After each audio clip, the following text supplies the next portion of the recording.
Fellowship sa BCF Purity. We are blessed today kasi andyan si Ma'am, anong first name ni Bembem. Okay, welcome po sa BCF Purity.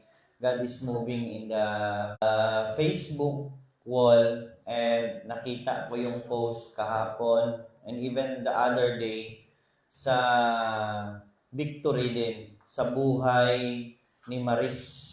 Ang kapatid po. Congratulations pala Maris. Palakpakan natin ang Panginoon. You know what? There are really a lot of things to remember in life that cause us to celebrate. Kanina nakuha ko rin na you can never appreciate a person unless you focus on the negative part ng isang tao. Sabi ni Pastora, we need to love our enemy. Pakita naman yung katabi mo, sino bang kalaban mo? To tell you frankly, ang una-unang kalaban natin ngayon ay ang ating mga sarili. That's why we are gathered here because we want to know God. Because the more we know God, the more we know ourselves. And the more we know God, the more we can handle how to change ourselves. At the same time, nagbabago yung mga perspective natin sa buhay. So today, ang topic natin is all about the Lord Jesus Christ house. Sino ba yung bahay ng ating Panginoon? Kasi kailangan malaman natin kung sino tayo at kung ano ang meron tayo. Right? Kasi pag hindi mo kilala yung sarili mo, sabi ni Pastora, gusto mo bang hindi mo kilala yung sarili mo kasi hindi mo alam kung saan ka nanggaling. Amen? So, gusto ko lang bigyan ng overview, kung familiar kayo, that God the Father is the Creator. Siya yung gumawa. Right? Ginawa niya ang mundo, ginawa niya ang lahat dito sa mundo, and even tayong lahat, we are all created.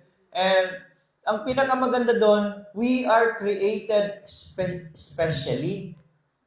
Pagsabi sa katabi mo, special ka. Di ba pag ang batchoy, special, masarap? Mahal yung presyo. In other words, precious tayo. Mahalaga. Bakit tayo mahalaga? Dahil meron tayong tungkulin. Hinahanap mo ba ang isang taong hindi mahalaga? Hindi. Pero yung taong mahalaga, hinahanap mo talaga. So, God the Father is the Creator. Balikan natin in the beginning. And Jesus Christ, pakita mo yung katabi mo, kilala mo ba si Jesus Christ? Okay? Jesus Christ is the beloved Son sent forth, pinadala. Okay? Para makita natin yung Trinity. Right? Para makita natin God the Father, God the Son, God the Holy Spirit, para mas klaro. Okay? After God created, nakita niya yung problema ng mundo. Yun ang kasalanan. So, He sent forth the beloved Son in the person of Jesus. For what purpose? For salvation and redemption. Tutubusin tayo at isasalba tayo. Okay? Now, after Jesus died on the cross, namatay na siya, di na natin siya nakikita dito sa lupa. Right? Pero nananalangin tayo sa Kanya. Pakisabi sa katabi mo, yan ang faith. Ang faith, hindi mo nakikita, pero pinapaniwalaan mo na andyan. Amen? Now, Christ, kaya nga, Jesus is a man. Christ is God. That's why He was 100% man and He was also 100% God. Klaro po ba? Gusto lang nating linawin ang mga bagay na ito. Kasi this is a very foundation sa isang mananampalataya. Jesus has no power. But because of Christ na andyan sa Kanya, to tell you frankly, si Kristo ay ang banal na Espiritu. Remember, after Jesus got baptized of John the Baptist in the Jordan River, biglang bumukas yung langit at bumaba ang isang malakalapating liwanag. Yun po ang banal na Espiritu. And then, that's the time Jesus started to perform miracles. Kilala niyo na ba si Jesus? Kasi noon, ang pagkakilala ko sa Kanya, He is just my Savior. But there are a lot of things na dapat malaman ko. Siya pala ay healer. Paano ko nalaman? Kasi nung nandito siya sa lupa, marami siyang pinagaling. Kahit wala na siya ngayon at pinaniwalaan ko na siya ay healer, ako ay gagaling at gagaling sa aking sakit dahil ako ay naniniwala sa Kanyang kapangyarihan. Palakpakan po natin ang Panginoon. Now, Christ is the Holy Spirit. Banal na Espiritu. That's why when we pray, Lord, we ask your Holy Spirit. Okay? Wala na si Jesus ngayon. Kasi tapos na ang Kanyang misyon dito sa lupa. To save the humanity, to redeem us from the bondages of Satan, death, and grave, kamatayan. At ang kagandahan nito, hindi niya tayo iniwan na mga ano bang tawag sa Tagalog ng orphans? Mahirap kasi pag Tagalog, English madali. Very influential talaga itong Amerikano ito. Right? God never leave us orphans. Binigyan niya tayo ng kasama dito sa lupa. Yun ang banal na Espiritu. Are we getting something today? Dahil gusto ko tayo ay lalabas dito ngayon, never be the same again. Dala natin ang katotohanan dahil ang katotohanan ang siyang magpapalaya sa atin. Amen? Now, Holy Spirit, yung banal na Espiritu, is a transformed Jesus. Binagong Jesus na nandito sa lupa ngayon. Holy Spirit, please help them with the understanding. Hallelujah. I will give you an example. Yung tubig. Tubig is a liquid, right? Amen? Kung ilalagay ko yan siya sa freezer, ang mangyayari sa tubig ay magiging solid. Pero the same as water, nagbago lang yung kanyang phase. Ngayon, yung tubig again, nilagay ko sa isang lalagyan ng kaldero at pinakuluan, it becomes water vapor. Pero tubig pa rin siya. Pakisabi sa katabi mo, ganon ang Diyos. Are you blessed today? Right. Holy Spirit is the transformed Jesus that is now living in us, naninirahan na sa atin ngayon, and living through us. Hindi natin nakikita ang Diyos, pero nalalaman natin na andyan ang Diyos dahil meron tayong isang taong nakikitang nagpapatawad, nagmamahal. Naniniwala ba kayo na ang Diyos ay mapagmahal? Naniniwala ba kayo na ang Diyos ay nagpapatawad? And if God is now in us and through us, nawi-witness natin ang ating mga dalawang mata na buhay siya dito sa lupa. Amen? Now, At the time na marinig mo itong salitang ito, after you hear the word, nabubuksan yung isip mo. You see the power of education? Pag ang tao walang pinag-aralan, lagi na lang inuutok. Nililin lang. Pero pag ang isang taong may nalalaman, na itataguyod niya ang kanyang sarili, na itatayo niya ang kanyang prinsipyo, nagkakaroon siya ng disposisyon. Na kahit anong gawin, hindi niya babaliin yung kanyang nalalaman. That's why, as you remember Ernie Baron before, sabi niya, pag walang knowledge, walang power. So ngayon, we are here. Andito tayo nakikinig. We are hearing the word, and after that, we will receive Jesus as our personal Lord and Savior. That's the first process para tayo ay tirhan ng Diyos. Pakita na yung katabi mo, sino ba nakatira sa iyo ngayon? Kasi may tinatawag tayong possess. Right? If you happen to witness yung mga casting out natin, we pray for those people who are possessed. Mas maganda pa na ako ay gawa ng physical na mga gawain, papawisan ako. But spiritual warfare is a very hard thing without the intervention of God. Kasi this time, gusto ng Panginoon ipaalam sa atin kung sino tayo at kung ano yung meron tayo. Okay, nakikinig tayo ngayon. Nabibigyan tayo ng pagkakataon na malaman yung katotohanan sa pamamagitan ng kanyang salita. The Word of God. Okay? So, at the time na nag-confess ka that Jesus is your personal Lord and Savior, yun ang unang pagkakataon na ang banal na Espiritu ay papasok at manirahan sa iyo.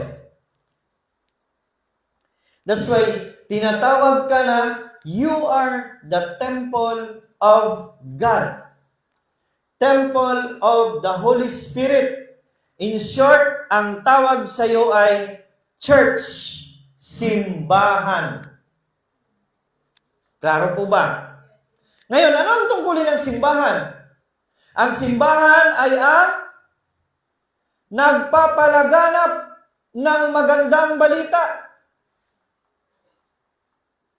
Yung katotohanan na alam natin, kailangan nating i-share ito sa iba kasi ito yung magbubukas ng kanilang isip. Na ang buong akala ko noon, ako ay ligtas na pag ako ay nakapag-sign of the cross. You see the power of truth? It's not all about religion. It's all about your knowledge about the truth.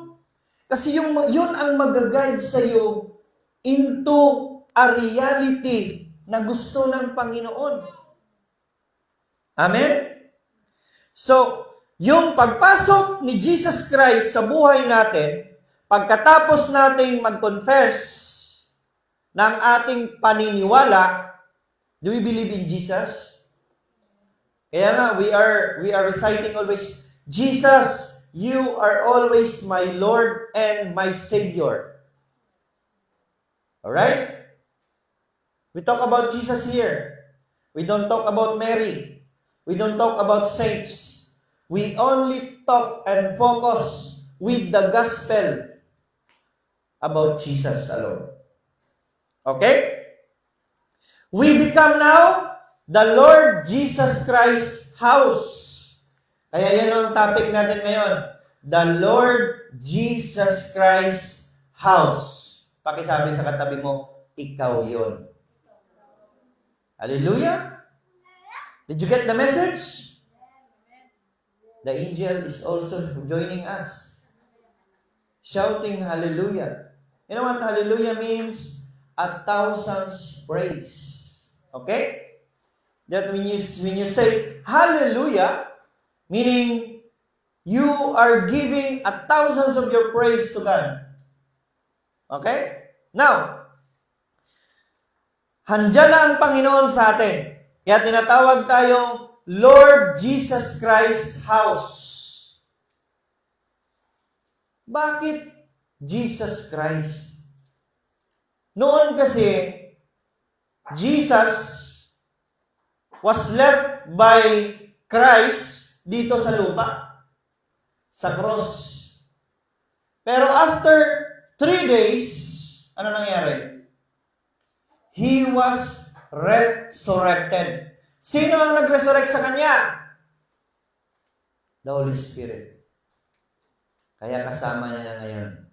We call Him Jesus Christ.